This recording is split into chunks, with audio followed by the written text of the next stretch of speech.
Pour plus de discrétion, c'est dans une maison inhabitée qu'MSF a installé son hôpital. 8 pièces pour accueillir et soigner les blessés. 12 lits seulement.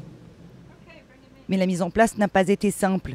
Dans cette région du nord de la Syrie, il a fallu acheminer l'eau, l'électricité, le matériel, les médicaments. Tout cela à l'abri des regards du régime. Quand on leur a proposé nos services, ils nous ont dit merci beaucoup, mais nous on n'a pas besoin de vous.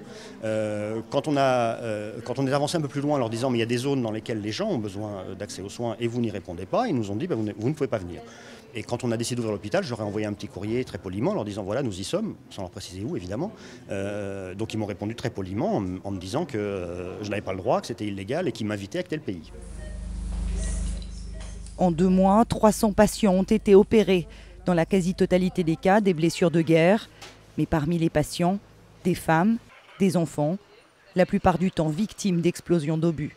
Parfois, on a eu des patientes non opérées et qu'il a fallu être opérées 2 jours avant. Où ils ont fait bien le boulot, ils avaient un bloc opératoire quelque part, opéré, mais pas de soins post-op. Donc, envoyé à la maison, arrivé chez nous dans un camion, sur le dos, mal en point. Donc, et ça, c'est parce qu'il y a une faute d'accès aux soins dans ces zones-là.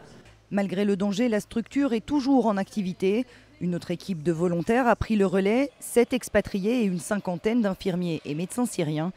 MSF espère prochainement ouvrir une nouvelle structure de ce type en Syrie.